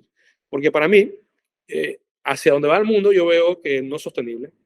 Hay endeudamiento, estamos en la parte final de un ciclo de deuda que va a reventar, no solamente en España, sino en Europa, Estados Unidos. Eso va a reventar. No es sostenible, ¿verdad? Entonces va a venir una pérdida de riqueza importante. Los intermediarios no van a ser confiables. Entonces tú en ese escenario, ¿dónde prefieres estar? Tú prefieres, o sea, cuando alguien dice, yo quiero algo de bajo riesgo, bueno, estar en el quinto piso de un castillo de naipes no es el lugar más seguro para estar, ¿verdad? Entonces tú quieres estar en algo con un fundamento sólido y yo creo que Bitcoin es ese fundamento sólido. Cuando tú estudias el protocolo y te das cuenta de la fortaleza de Bitcoin, que es un activo, es bastante sencillo. Al final, tú te pones a estudiarlo. El código, yo no soy programador, pero es súper sencillo, no es complicado, es lento, es aburrido, pero en ese aburrimiento, en esa fortaleza, en esa lentitud, está la seguridad, ¿verdad? Tú no quieres, si estás con tu familia y tienes a tu hijo pequeñito, tú no quieres ir manejando de Barcelona a Madrid a 400 kilómetros por hora, porque cualquier cosa te descarrilas y se matan todos. Tú quieres ir a una velocidad baja, tú quieres estar en un ambiente seguro, y eso es lo que es Bitcoin. Bitcoin es ese carro lento, seguro, en donde tú puedes depositar el trabajo de tu esfuerzo y tu tiempo, y que tú puedes predecir en el tiempo, en los años, en las décadas, cómo va a estar ese protocolo, porque nadie lo puede cambiar. Es muy difícil de cambiar. Entonces, yo puedo decir, de aquí a 100 años, ¿qué es lo que puede pasar con Bitcoin? Entonces, Y, es lo que yo decía. Yo perfectamente es algo que le puedo dar a mis hijos, a mi esposa, si es que los puedo educar de la manera para que no se gasten todo el Bitcoin, como dije en la conferencia. Entonces, básicamente es por ahí el rollo. Y además es simple, que cualquier ingeniería compleja tiene muchas más factores o posibilidades de error. Cuantas más piezas, cuantas más engranajes, cuanto más compleja sea la máquina, más posibilidades de error, ¿no? Y Bitcoin es simpleza. Es súper interesante lo que comentas, Enrique. La verdad que me surgen, o sea, no he querido cortarte, pero me salía, no podía aguantarme, te quería comentar un montón de cositas que, Dale, que quiero rescatar. Llevamos ya una horita, pero te quiero preguntar algunas cosas más. ya pasó una hora, Es y cuenta. Sí, increíble, muy interesante, la verdad, yo me lo estoy pasando genial, pero aún no me quiero dejar algunas cosas en el tintero que me parecen muy interesantes que nos cuentes. Una de ellas es que, bueno, el tema del apalancamiento incluso me lo había apuntado porque es algo que yo también suelo comentar a mi entorno incluso o a personas que me dicen, ya, pero y en algún momento tendrás que vender, en algún momento tendrás que utilizar bueno, puedes utilizar la liquidez sin tener que desprenderte de la propiedad, que al final es lo más importante, ¿no? Y un concepto que te he oído más de una vez y que para mí es muy importante y quiero ahondar más, es en Bitcoin como un seguro. O sea, entender Bitcoin como un insurance, ¿no? Como un seguro. ¿Cómo lo ves tú? ¿Cómo profundiza en esto? Y cuéntanos. Sí, yo lo veo, para mí lo que más me atrae Bitcoin es como un seguro, porque como te comenté al principio, o sea, nuestros negocios los saquearon en la época de la invasión en Panamá con Noriega, perdimos todo, eran propiedades, eran activos fijos en una jurisdicción, ¿verdad? Hay un tema en la propiedad en donde o tú defiendes tu propiedad, tú como persona, o tú confías en un tercero o un intermediario para que la defienda por ti, ¿verdad? Entonces, eh, ese intermediario, ya nosotros no somos los Rambos ni andamos ahí llenos de balas y lo demás para defenderlo de malos actores, pero nosotros confiamos en la policía, en las fuerzas militares, en los gobiernos de los países para que defiendan la propiedad por ti. Pero cuando tú haces eso, eh, la fuerza la tiene otra persona. Tú tienes que confiar en que ese actor va primero a venir en tu rescate cuando tú lo necesitas, número uno. Y número dos, que ese actor que tú estás confiando que te va a defender no sea el que termine quitándote la propiedad a ti, ¿verdad?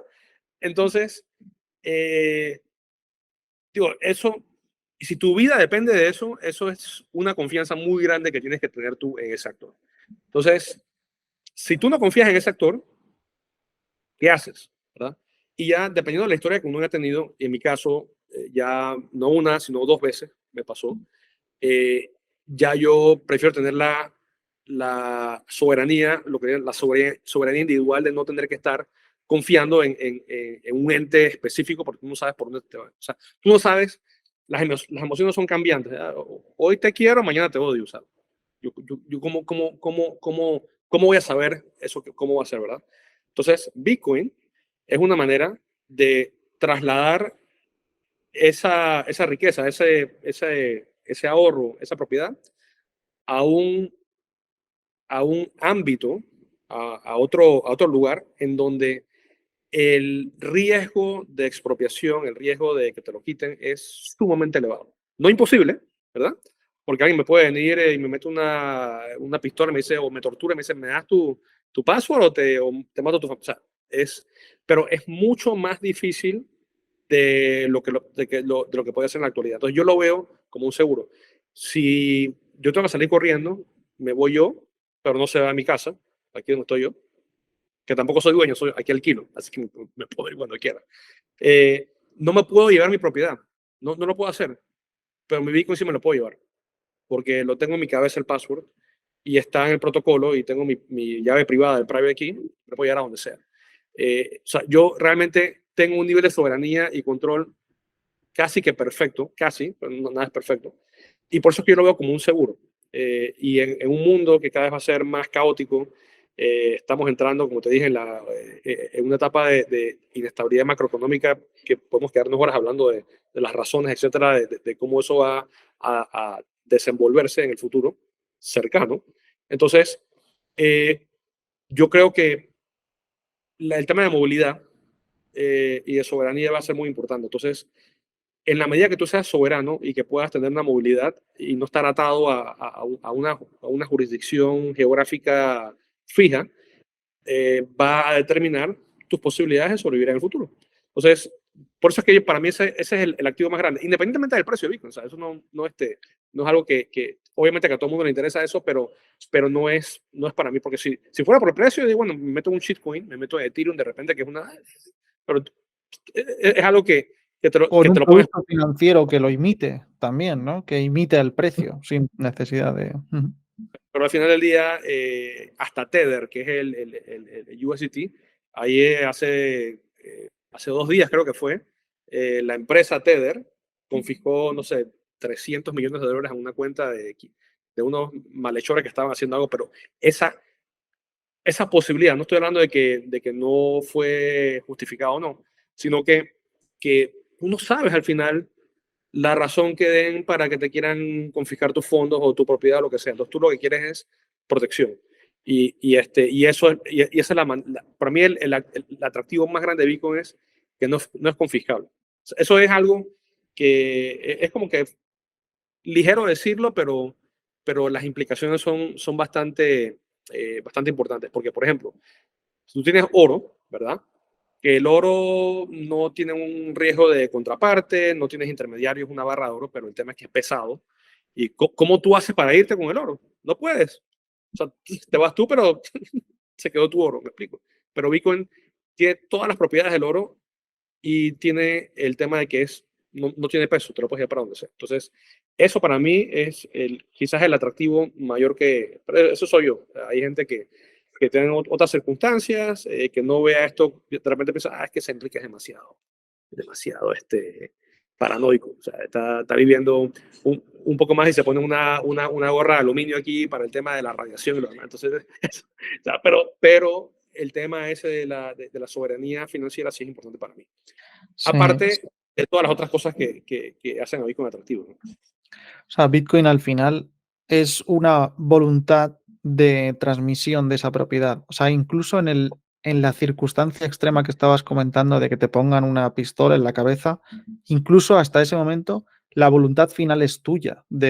Ah, Porque al final, si está memorizado, si es una clave memorizada, tienes que verbalizarla. O sea, que hay una voluntad final para transmitir ese valor. Con cualquier otra cosa, por ejemplo, el ejemplo que estabas poniendo del oro, si tienes el oro en tu propiedad, supuestamente, con esa pistola en la cabeza, matándote, acaban accediendo a esa propiedad. Pero la de esta más forma es. ¿Cómo, con el oro. perdona? La bala sale más rápido, pues ahí está el oro, yo no te necesito, pan, te matan. Claro, Te matan. claro. Y era Sí, lo que sí. decía, lo que decía Jean-Paul Sartre, el existencialista francés en el término de la libertad, que él decía, por ejemplo, que hasta los soldados nazis tenían la libertad absoluta de decidir de si iban a la guerra o no. Pues decían, bueno, si tú crees que es una guerra inmoral, es que me forzaron, tuve órdenes superiores, no, tú siempre puedes decir, me puedo suicidar y decir, no, esto no es algo, eso es la libertad en el extremo. Al final del día él decía que hasta en ese momento la responsabilidad absoluta es tuya, porque nadie te puede forzar a tomar una decisión que tú no quieras tomarla, porque tú siempre tienes el escape de meterte un tiro en la boca y no hacerlo. Entonces, eso es el tema de la libertad absoluta. Entonces, bueno, no, yo dice, bueno, mátenme y no me voy yo con mi Bitcoin a la tumba. Pues es lo único que te puede llevar a la tumba. O sea, si los faraones hubieran podido hubieran tenido Bitcoin, es lo único que no lo hubieran quitado nunca. Pero todo lo demás, todo el oro que se llevaron a las pirámides, todo lo confiscaron. 100, 200, 500 años después, todo se lo llevaron y se quedaron en la otra vida huerfanitos. Y Así, como decía Satoshi Nakamoto, al final todo lo que se pierda o se extravíe, al final beneficia a quienes sí lo tienen, porque hay una mayor escasez, ¿no?, de la oferta. O sea que exacto. Sí, la verdad que sí. Entonces, y eso tampoco la gente lo entiende. Dice, bueno, pero si hay tan poco Bitcoin, ¿eso cómo va a ser un medio de pago? Pero es que Bitcoin es infinitamente divisible. O sea, tú puedes dividirlo en Satoshi. O sea, no hay ningún problema con el tema de usar a Bitcoin como medio de pago. Entonces, al final es como que hay Bitcoin es multifacético, o sea, lo puedes usar como inversión, como ahorro, seguro, como propiedad, como oro digital, o sea, son muchas cosas, ¿no? Muchas cosas. Y yo veo que si te pones a ver, inclusive en los mercados bajistas, como el que hemos tenido desde el 2000, ¿qué? Desde 2000, los últimos 2 años, la adopción de la gente normal sigue aumentando. O sea, eso no se detiene, no, es constante, siguen comprando. Y digo, yo no sé cuándo vamos a tener un mundo bitcoinizado, o donde sea aceptado, o no sé si va a llegar a ser aceptado como medio de pago universal o una reserva de valor o como lo quieras llamar. Pero así como está ahora mismo, para mí es perfecta y absolutamente funcional. Y cubre exactamente lo que yo necesito tener. Todo lo demás son como que el gravy, o sea, son las cerecitas y las frutas que le pones encima. Que Bitcoin se vaya a 5 millones por unidad, excelente. Pero si no, estoy perfectamente bien completado. O sea, porque Totalmente. me da la seguridad y me da la paz mental que es lo que yo quiero. Entonces, Totalmente. ¿para qué quiero tener una propiedad acá? Si yo no sé, mañana me suben los impuestos. O lo que está pasando en Panamá, que tenemos caos por todos lados. ¿Qué haces? O sea, ¿qué haces con tu propiedad? Cuando yo hablo de propiedad, no solamente hablo de propiedad casa, estoy hablando de propiedad, tu cuerpo, tus activos, tu trabajo, tu inventario, tu negocio. O sea, ¿cómo tú defiendes eso? Tienes que confiar en terceros. Y con Bitcoin no tienes esa necesidad. Tú tienes ahí máquinas descentralizadas por todo el mundo que están gastando millones de dólares en energía diariamente para proteger y que tienen el mismo incentivo que tú, ¿verdad? De protección, porque es rentable para ellos protegerte. Entonces, en un gobierno, no necesariamente tengan esos mismos incentivos. Entonces, tú quieres siempre tener los incentivos alineados, que es muy importante. Entonces, no sé, el invento o el descubrimiento más fabuloso que ha existido para mí en la historia de la humanidad. Es increíble. Entonces, y cada vez uno le encuentra algo nuevo, que es lo más curioso y lo más inteligente, ¿no? Es algo, yo siempre que hablo con alguien, digo, oye, nunca había pensado en eso. Y hay miles de cosas que se pueden hacer. Es brutal, Enrique. O sea, podríamos ya dejarlo aquí porque es genial, pero me viene un par de preguntas más, aunque sea. Has comentado también que constantemente va entrando gente nueva y ahora en estas olas de bull run es cuando más nueva gente entra, ¿no? Y probablemente pues empiecen a investigar, a más o menos diferenciar muchas de las personas que están pues en el primer mundo, entran con ese concepto de, y más aún por el bull run, con ese concepto de inversión, de crecimiento, de ganar dinero, de hacerse multiputri trillonario en el menor tiempo posible y esto, ¿no? Con el tema más especulativo, podríamos decir. Y no siempre tenemos a alguien con tus conocimientos sobre inversión, sobre finanzas al revés, o sea, sobre finanzas al final, ¿no? Sobre todo lo que tiene que ver con este concepto económico. Y tú que conoces tanto el mundo tradicional, el mundo de las inversiones, ¿qué diferencial ves entre cualquier otro activo y Bitcoin?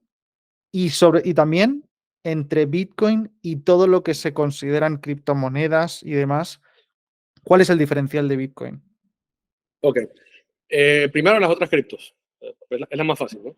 Es como comparar Tesla con un Ford o un otro carro. O sea, eh, la gente dice, bueno, Tesla, porque la valoración es muy por encima de lo que pagaría un inversionista por cualquier otra empresa en bolsa de carro.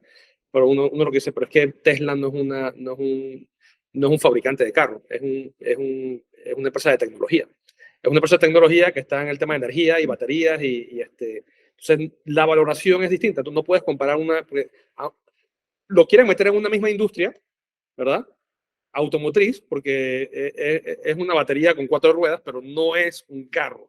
Eso no es un carro, o sea, son dos cosas totalmente distintas. Entonces, comparar a Tesla con cualquier carro es una manera incorrecta de valoración, ¿verdad?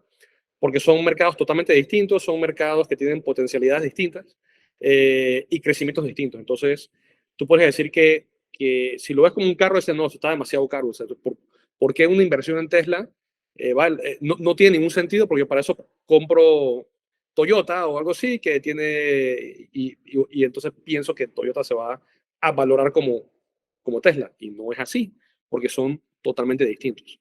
Entonces, esa misma analogía te la pondría en el tema de Bitcoin.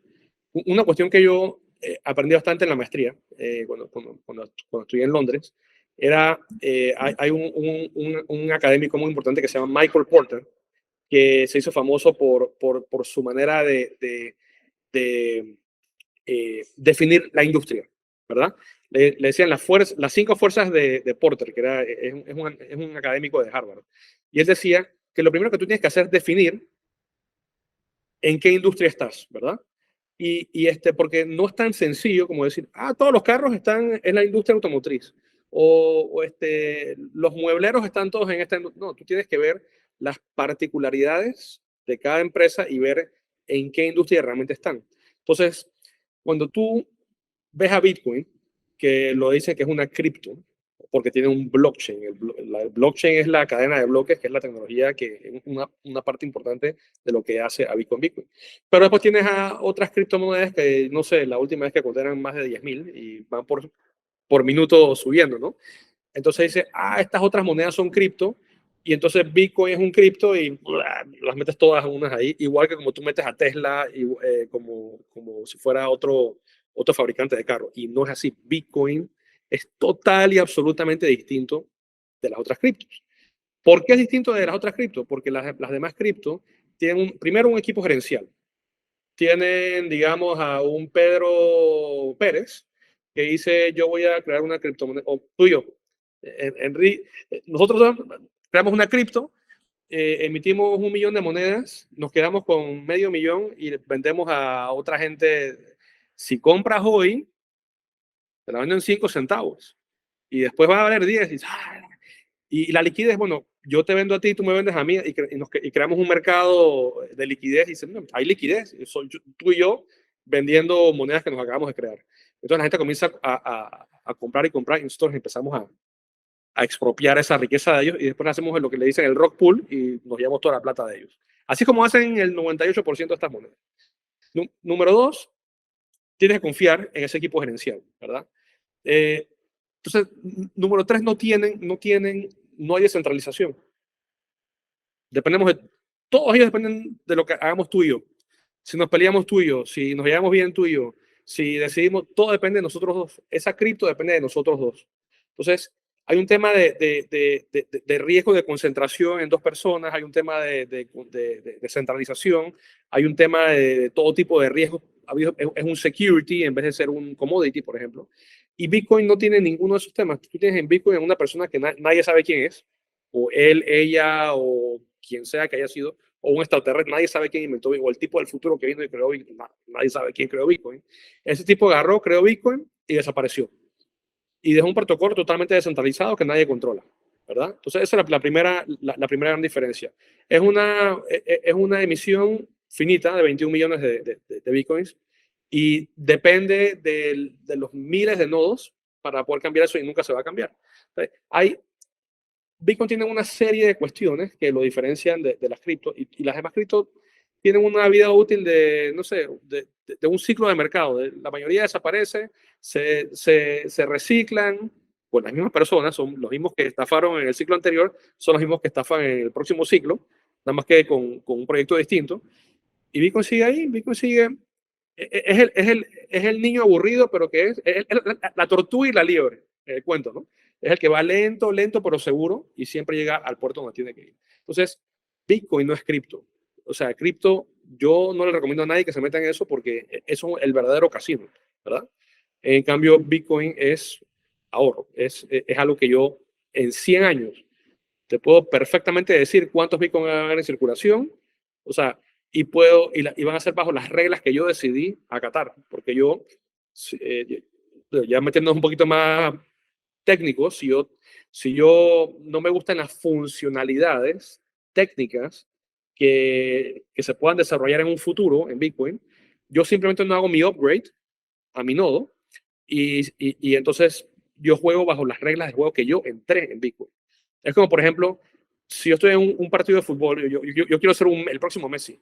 Y dice, bueno, es que voy a entrenar para un juego de fútbol que son 90 minutos y que son 11 personas y yo entreno a eso. Y la bola es de cierta dimensión, etcétera, etcétera.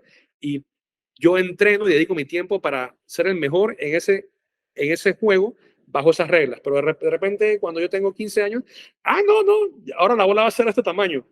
Y en vez vamos a tener inclusión no sé, de 14 jugadores contra 11 porque tú eres demasiado bueno. Y me comienzan a cambiar las reglas. Y yo, no, ¿sabes qué? No, yo no acepto esas reglas. Yo no las acepto y yo me voy a limitar a jugar mi partido de fútbol bajo las reglas que yo acepté, desde un principio. Entonces, Bitcoin te permite a ti tener tu riqueza bajo las reglas que tú aceptaste en un principio. Y si no te gustan las reglas que después, de repente en el futuro quieran poner, como cualquier upgrade que hagan al sistema, tú te mantienes en el sistema anterior. O sea, le dicen en inglés backward compatible, que es no sé cuál es la traducción en español, pero todos los softwares tú tienes que hacer el upgrade, tienes que hacer la actualización o si no, simplemente no puedes usar el software. Bitcoin es diferente en ese sentido. Tú puedes mantener las reglas del juego del 2014 si te da la gana en el 2023, a pesar de todas las actualizaciones que se han hecho al día de hoy. Y yo tengo amigos que dicen, que dicen que Taproot y Segwit son malísimas para Bitcoin y ellos se mantienen con las reglas del 2014. Bueno, yo no estoy de acuerdo, pero eso es lo importante. Tus derechos como accionista minoritario, tú eres, por ejemplo, estás en una democracia, ¿verdad? Milei, vamos a suponer, yo odio a Milei porque es un anarcocapitalista y yo perdí, bueno, ahora me la calé porque ahora él, aunque yo soy el minoritario, ahora él es el presidente y me la tengo que calar. Si yo estoy en una sociedad, en una empresa, yo soy el accionista minoritario, el mayoritario agarra y me hace lo que le da la gana conmigo. Es lo que le dicen la tiranía de las mayorías. En Bitcoin no existe tal cosa porque los derechos minoritarios son respetados y es un derecho inalienable. Tú juegas bajo las reglas que tú quieres. Entonces, es un protocolo donde las reglas es lo importante. No cuánta gente hay, no qué tipo de gente hay, las reglas son como son. Por eso que dicen que Bitcoin es Bitcoin, te guste o no te guste. Entonces, no es un tema de democracia, no es un tema vamos a someter esto a votación. Eso es más, se puede someter a votación y hay una mayoría de gente que lo puede. El 90% dice que no vamos por ahí. ¿Sabes qué? Dentro de 5 años vamos a aumentar Bitcoin de 21 millones a 50 millones. Ok. Yo mi nodo no lo va a aceptar. Ya, perfecto. Y se hace una bifurcación. Se acabó. Yo estoy bajo mis reglas del juego. Entonces, esa es la gran diferencia con las demás criptos. Con el tema de las inversiones, yo estuve hablando con alguien hace poco y le dije, no, ¿quién va a meter plata en bonos? Ahora mismo, o sea, si estamos en unos niveles de deuda. Hay por ahí que se recomiendan, ¿eh? O sea, sigue habiendo gente que lo recomienda. A mí me parece increíble, sí. O sea, un instrumento de deuda en donde la inflación se come el principal, que es el capital que te lo regresan devaluado 5, 10, 15 años en el futuro, que te va a pagar una tasa de interés que va a estar por debajo de lo que va a ser la inflación real. O sea, yo no sé por qué alguien invertiría. O sea, hasta hace muy poco decíamos, bueno, el portafolio debería ser 60% acciones, 40% bonos, porque la correlación entre los diferentes activos te ayuda a reducir el riesgo, Meten un poquito de divisa, un poquito de raíces, pero yo no veo, o sea, lo que funcionó en el pasado no necesariamente va a funcionar en el futuro, y en un mundo donde el mismo sistema financiero está siendo cada vez más inestable, yo no veo eso como va realmente a darte los retornos que te deberían dar. Y más cuando cuando hace un tema de inversión dice, bueno, este activo, ¿cuánto yo creo que vale? Por ejemplo, si tú me preguntas a mí, ya saliendo del tema de si Bitcoin es un seguro o no, como inversión yo te diría, para mí, Bitcoin debería tener mínimo el market cap o el valor de mercado del oro, ¿verdad? Porque es oro digital con esteroides, yo lo digo oro con esteroides porque tiene más funcionalidad que el oro, mucha más funcionalidad, y el mercado del oro puede estar en 15 trillones de dólares, 15 trillones de dólares, y Claro, Bitcoin la está putada es que ni siquiera es auditable. Eso es, Bitcoin sí es auditable, pero el oro es que se dice, bueno, más o menos estamos ahí entre 12 y 15, pero ni siquiera lo sabemos al 100%. por eso, pero lo que te quiero decir es que, por eso dice que Bitcoin es el oro con esteroides, porque puedes auditar, puedes hacer cosas que no puedes hacer con el Bitcoin, con el oro. Entonces, mínimo, por eso debe estar el market cap del oro. Y entonces Bitcoin debe tener un market, o sea, el valor de todos los Bitcoin que hay en circulación o que no han sido emitidos debería ser por lo menos 15 trillones de dólares. Si te pones a hacer un estudio de comparación. ¿Cuánto está el mercado de Bitcoin? No sé cuándo está, pero estaba en medio trillón, 500 billones, o ahora puede estar en, ¿qué? 700, no sé, con la subida de ahora. Pero eso te da una subida de, no sé, 30 veces, ¿no? ¿Sí? 30, ponle tú 30 veces el valor actual. O sea, sí, y yo creo que Sí, Bitcoin o vale sea, mucho sería más que el oro. como medio millón por Bitcoin aproximadamente o así. Sí, una cosa, Sí, sí, por ahí, 500.000. O sea, sí. nada más si Bitcoin llega al valor que tomaría unos años, pero también entonces el oro en el tiempo también se va a ir apreciando. Entonces, es como que, ¿cuánto vale? O sea, por lo menos, hoy en día Bitcoin debía estar en medio millón de dólares por Bitcoin. Y el precio está en, ¿qué? En 30. 37 creo que está en este momento, pero bueno, depende de cuándo lo vean o lo escuchen. Sí. Entonces tú sacas tu matemática simple de secundaria y ya, ese es tu retorno. Si quieres hacer una especulación, inversión, bueno, haces esto, esperas a que llegue. O el otro tema, por ejemplo, que yo estaba hablando el otro día con unos, ahora que estuve en Londres, que estaba hablando con amigos míos que ahora tienen fondos mis amigos, ahora todos son súper importantes, tienen fondos de 500 millones y lo demás. Y entonces yo le decía, mira, están súper interesados en Bitcoin todos ellos. Estuvimos hablando 2 horas de Bitcoin y yo le decía, mira,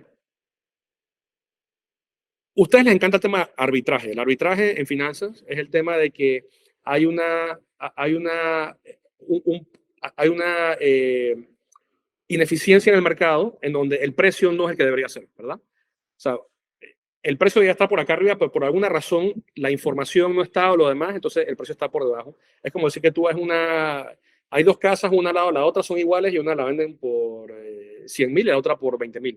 Y son exactamente iguales. Entonces tú compras la de 20 y después inmediatamente la vendes por 100 porque ese es el valor de la casa. Entonces yo le digo a ellos, Bitcoin ahora mismo está a punto de ser aprobado el ETF, que es un fondo de inversión para la gente de Wall Street y la gente de plata, donde van a monetizar todo lo que es Bitcoin, ¿verdad? Entonces está BlackRock, está otros fondos de inversión que van a agarrar y van a meter mucha plata en Bitcoin. Y cuando eso ocurra, el precio de Bitcoin se va por lo menos a duplicar, cuidado que a triplicar, ¿verdad? Entonces, si tú eres una persona que además quieres especular, o sea, nada más, eso va a pasar, ya este año no, pero segurito va a pasar el otro año. Y cuando eso pase, va a venir toda esta plata de Wall Street que no pueden comprar el Bitcoin físico porque todos los fondos de inversión tienen que comprar a través de un custodio legal, un custodio que esté aprobado. Entonces, ellos, aunque quieran, no pueden comprar el Bitcoin porque su reglamentación interna no se los permite, ¿verdad? Entonces, para mí es como que lo más fácil del mundo. Tú quieres especular, compra Bitcoin ahora, porque sabes que va a haber un tema de que cuando esto lo aprueben, que BlackRock es el fondo de inversión más grande del mundo, y no solamente está Fidelity, está, no sé si Templeton, son 4 de los más grandes del mundo, van a tener un vehículo de inversión que es el ETF, que es el Exchange Traded Fund, en donde la gente va a poder meter de su cuenta de pensiones y lo demás en ese fondo, y ese fondo a su vez va a utilizar los euros o los dólares para comprar Bitcoin, y eso va a crear una demanda sumamente importante en Bitcoin. Y nada más por eso, o sea, a corto plazo lo veo como una inversión. Tienes también lo que dicen que es el halving, que el corte de emisión monetaria de Bitcoin el otro año, que va a reducir la emisión monetaria de Bitcoin a la mitad. Y todo indica, o sea, todas las estrellas se están alineando para que el 2024-2025 Bitcoin va a tener una apreciación realmente brutal. Creo que cuidado que que es mayor que la que tuvo en el bull run pasado. Entonces, desde un punto de vista de inversión a corto plazo, no veo nada, no veo nada que vaya a sobrepasar las expectativas de retorno con el riesgo, ¿verdad? Que tiene Bitcoin. Entonces, yo lo veo por ahí. Y bueno, no entramos en toda la parte de cómo va a ser el sistema financiero futuro, etcétera, porque nos quedamos ahí hablando, cuidado que Pues si otras... quieres hacemos otro, ya tenemos excusa para que puedas volver y que hablemos sobre otro tema. Me ha encantado muchísimo, Enrique, la verdad que lo he disfrutado mucho. Antes de despedirnos, ¿cómo te pueden encontrar? ¿En qué estás ahora? ¿Qué es lo que te está pues, consumiendo el tiempo o la curiosidad? Y cómo pueden saber más de ti. No, estoy en Twitter, bastante ahí. El nombre es Enrique H.O. Fernández, pero el arroba H.O. rayita abajo Fernández, que es mi cuenta personal. Y también hay alguien que se llama Abelito por ahí. Y entonces él es arroba Abelito Panamá.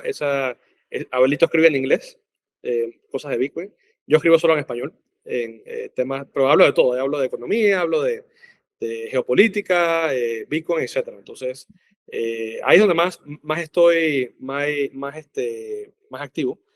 Y bueno, ahora también estoy empezando a escribir un poco en Substack, que empezó hace poco ahí, empezar a hacer videos, etcétera. Y en lo que puedo, porque también estoy metido también en mis negocios personales, que estoy tratando de recuperarme de todo la debacle que tuve de 8 años, así que estoy tratando de levantarme nuevamente. Así que estamos en eso, así que estoy de todo un poco, ¿no? Pero sí, cuando puedo hacer podcast y eso me encanta, porque a mí no es que hay que apoyarme mucho para, como ya te diste cuenta, no hay que apoyarme mucho para hablar de Bitcoin, ¿no? Es algo que me apasiona, realmente me puedo quedar horas hablando y eh, hay como le preguntaban a todos estos, a los que son las superestrellas de los deportes, digamos, a ti te pagan millones de dólares por... Dicen, no, yo lo hubiera hecho gratis. Lo hubiera hecho gratis porque es lo que me gusta. Entonces, yo creo que los Bitcoiners tenemos eh, esa particularidad. Yo estoy seguro que, digo, te deseo el mayor de los éxitos en tu libro, pero estoy seguro que tú no lo estás haciendo porque lo haces porque quieres que el mundo Y sepa. es que no se gana ni una mierda. O sea, me llevo el 8% de cada libro y puedes hacer el cálculo que, vamos, ni vendiendo cientos y cientos, que ojalá, pero aunque me llevara cero, al final es para que la gente lo lea y para hacer esa contribución que es lo que hacemos con esto también. O sea, en realidad no podemos evitarlo. Una vez que nos ha pinchado como la No, víbora, cura. ¿no? Tengo malas noticias, el virus no tiene cura. No No hay tiene nada. cura, no hay vuelta atrás. No hay Una vez que cura. te tomas la píldora naranja, ¿ves? La tengo por aquí para recordar que, Ya te lo claro, había visto. Sí, sí. la Sí, sí. píldora naranja. Una vez que te tomas la píldora naranja ya no hay forma de volver atrás.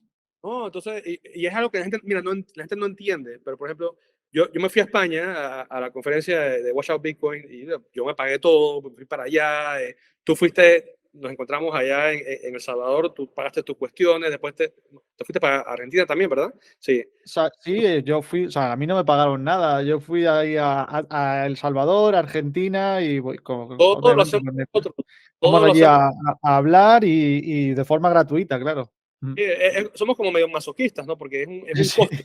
Es un costo de tiempo, de plata, de esfuerzo, etcétera, pero es algo que nos gusta. Entonces, y a mí a veces me preguntaban, dije, oye, pero ¿cuánto me cobras? Y dame, yo, no, si quieres, tomamos un café y te echo todo el rollo. Pero deberías cobrar. Y yo, no, ¿y qué te voy a cobrar? Es algo que quiero, o sea, que ojalá alguien hubiera tenido esa eh, eh, no sé, esa deferencia o hubiera tenido esa buena voluntad conmigo de sentarse en el 2011 y digo, hoy estuviera quién sabe dónde, ¿no? Pero no se tuvo. Así que realmente nosotros queremos que todo el mundo entienda esto y ya que cada uno tome su decisión, Mm.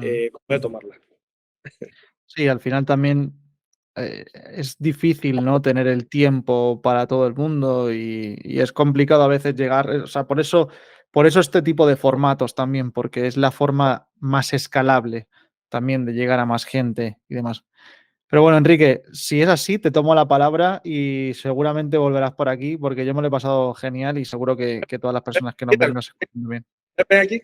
Ven, Ethan, ven. Mira, te voy a presentar a mi hijito. Este es Ethan. Muy buenas, Itan. Este es el Oye, futuro de Bitcoin. ¿tú conoces Bitcoin? ¿Conoces Bitcoin o no, Itan? Vaya, vaya a jugar con mami.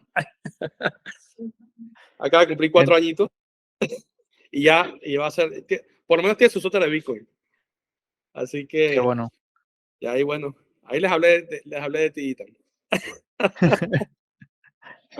Qué bueno Así que, también estar en su posición, ¿eh? Y tener a un padre como tú que pueda inculcarle ese tipo de cosas. Ya solo con eso le va a ir mejor que a la media, eso sí, seguro. esperemos. No, aquí todos son Bitcoiners aquí ya. Mi esposo, bueno, mi esposa fue la que me dijo de Bitcoin al principio y no le hice caso. Y ya el mayor que tiene 15 años también ya tiene su Bitcoin y él, obviamente, pues, está muy pequeñito todavía. Pero ya, aquí tenemos el Orange Feeling aquí. Esperemos que no se lo gaste. Enséñales cómo hacerlo, claro, tienen que saber. Enrique, un placer, me lo he disfrutado muchísimo y espero que haya una segunda ocasión o una tercera, una cuarta y Cuando ya veremos. quieras. Para mí es yo soy masoquista, tranquilo. Pues un placer y estamos al habla. Ok, Gracias, Enrique. hasta luego. Chao, Chao. chao.